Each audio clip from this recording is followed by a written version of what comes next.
ओ hello मेरे प्यारे दोस्तों। कैसे हो आप लोग? आज मैं आ गई हूँ कहानी का भाग 2 लेकर। दादी ने ली अपने ही पोते की जान।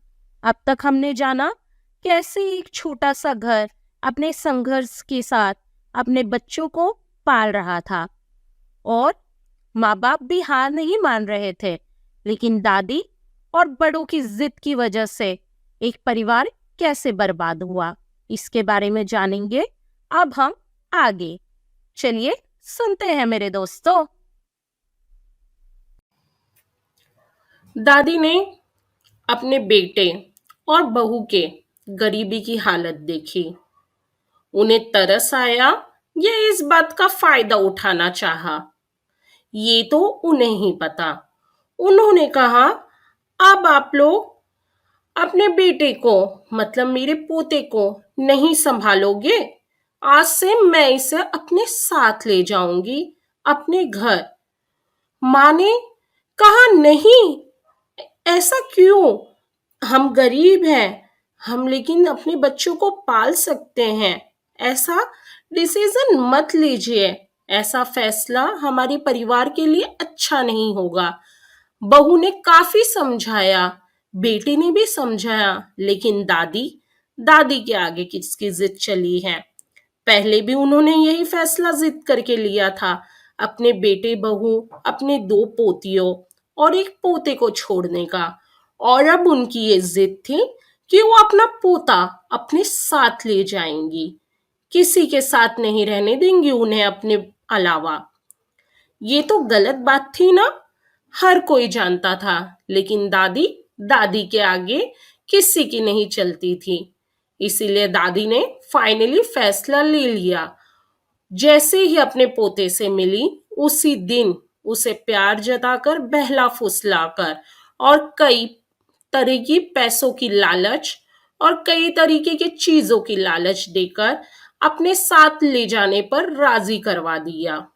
और बेटा, जिसको माँ बाप ने इतने मुश्किल से पाला था, अपने पोते को लेकर चली गई। एक माँ रोती रही, गिड़गिड़ाती रही, उसे कुछ नहीं समझा ये सब मेरे साथ अचानक हुआ क्या। लेकिन कुछ ना कर पाई। आखिर दादी की जिद ने फिर एक माँ को हरा दिया और एक बेटे का दिल तोड़ दिया। फाइनली दादी अपने पोते को अपने घर ले आई, जहां सब कुछ था। हाँ, लेकिन गरीब माँ बाप और उनका प्यार नहीं था। अब बेटा बड़ा होने लगा था।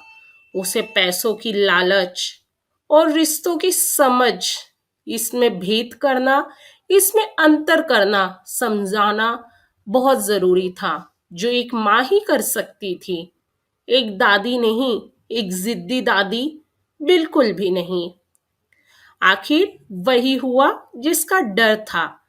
बेटा बड़ा होने लगा, समझदार होने लगा, और उसने रिश्तों को कैसे अपने हित के लिए यूज किया जाता है, उसका फायदा उठाया जाता है, उसे आ गया। बेटा कभी माँ के पास पहुंचकर दादी की बुराई करने लगा, कभी दादी के पास पहुंचकर माँ की बुराई करने लगा। और ऐसे करते करते उसने यहाँ की बात वहां करके दादी और माँ दोनों को अपने फायदे के लिए यूज किया। वो कभी दादी से किसी चीज की मांग कर देता और पैसे ले लेता। माँ के पास आता तो एक गरीब माँ पर भी उसे तरस नहीं था, और माँ भी ममता की लालच। कई बार उसने अपने पति से छुपकर अपने बेटे को पैसे दिए, उसकी हर लालच पूरी की। इस तरह बेटे ने आखिर अपने नालायक होने का सबूत दे ही दिया था और नालायक बनने की शुरुआत कर दी थी। दादी, जिसकी जिद ने एक बेटे की हालत ऐसी कर दी थी, उसे अपनी माँ से जुदा करना, अपने स्वार्थ के लिए अपने साथ लाना, अपनी जिद को पूरी करना। अब दादी देख रही थी कि पोता पूरी तरीके से हाथ से निकल चुका है। ये पोता क्या मेरे बुढ़ापे का सहारा बनेगा? ये पोता तो किसी काम का नहीं। इससे अच्छा तो मेरे छोटे बेटे के बच्चे हैं। ये तो पूरा नालायक हो चुका है। दादी को क्या ये खबर नहीं थी? ये किसकी वजह से हुआ? काश एक बेटा अपने माँ बाप के साथ पला बड़ा होता तो कुछ तो उसे सही राह दिखती। अब तो वो यहाँ का नहीं रहा और ना वहां का रहा। कहते हैं ना, धोबी का कुत्ता ना घर का ना घाट का। वो तो बस अपनी माँ और दादी को यूज करना सीख गया था। पैसों की लालच दे देकर दादी ने उसे ये समझाया था कि पैसा ही सब कुछ है। तो अब रहो खुशी खुशी अपने बर्बाद पोते के साथ। लेकिन नहीं, दादी के अंदर भी चालाकी कम ना थी। उन्होंने आखिर फिर एक फैसला लिया कि अब ये पोता हमारे साथ नहीं रहेगा, क्योंकि मेरे छोटे बेटे और उसके बच्चे बिगड़ जाएंगे।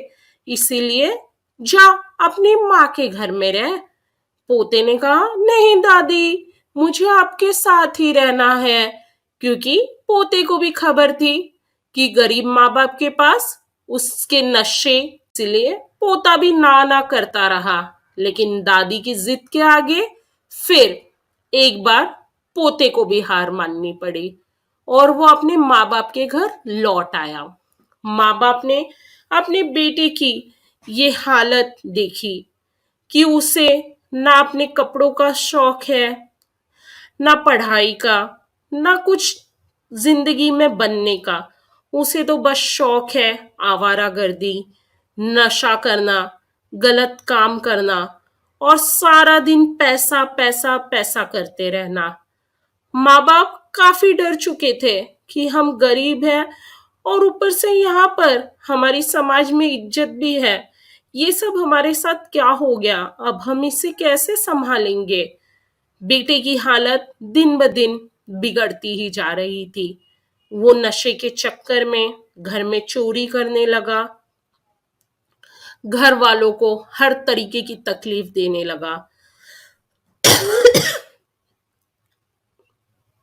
उसने अपने परिवार का जीना मुश्किल कर दिया और उसके माँ बाप उसे कभी दवा के लिए, कभी कहीं पर इलाज के लिए, कभी किसी तांत्रिक बाबा पंडित के पास लेकर दिन रात घूमने लगे। लेकिन बेटे पर कहाँ इन बातों का असर होने वाला था? वह तो पूरी तरह नशे में और गंदी आदतों के चक्कर में फंस चुका था। उसे बस दिखता था तो सिर्फ अपना स्वार्थ, अपने नशे की आदतों को पूरा करना, अपने गंदे शौक पूरा करना। बस उसकी जिंदगी का मकसद यही रहेगा। एक माँ हर दिन अपने बेटे को मरता हुआ देख रही थी अपनी सास की जिद की वजह से। एक दादी जिसे आकर अपने पोते, अपने बड़े बेटे बहू को संभालना चाहिए था कम से कम अब तो। लेकिन दादी ने ऐसा करना सही नहीं समझा। वह तो अपने छोटे बच्चों के बेटों को संभालने में लगी हुई थी, क्योंकि अब वो उनका सहारा बनेंगे। दादी का ऐसा सोचना था। दादी स्वार्थी, लालची और जिद्दी। एक जिद्दी दादी ने ली अपने पोते की जान। बस यही हुआ आगे चलकर। पोता बीमार रहने लगा और दिन ब दिन अपनी तबीयत खराब करने लगा। नशा नशा एक ऐसी चीज है जो इसमें डूब गया वो वापस नहीं आ पाता। उस बेटे के साथ भी यही हुआ। फाइनली वो अपनी जान गंवा चुका था। माँ अपने बेटे को मरता हुआ देखी, बाप अपने बुढ़ापे के सहारे, बुढ़ापे के लाठी। तो दोस्तों, आप लोगों ने इस कहानी से क्या सीखा? मैंने तो यही सीखा कि बड़ों को हमेशा अपना बड़प्पन दिखाना चाहिए। जिद, लालच और अपने पद का फायदा उठाकर परिवार को इस तरह बर्बाद नहीं कर देना चाहिए। बड़े अगर अपना बड़प्पन नहीं दिखाएंगे तो छोटे उनसे क्या सीखेंगे? आखिर एक माँ बाप अपने इतने सालों की ख्वाहिशों के बाद बेटा पाकर भी बिना बेटे के हो गए। और दो बेटियां वो अपने माँ बाप को खो दी थी क्योंकि उनका क्योंकि हमारी और हमारे बड़ों की गलतियां ही हमारे छोटों के लिए सीख बनती है। और हमेशा हमें सारे काम और सारे निर्णय और सारे डिसीजन हमेशा सोच समझ के लेने चाहिए। तो मिलते हैं किसी और नई कहानी में बहुत जल्द। बाय बाय, सी यू दोस्तों।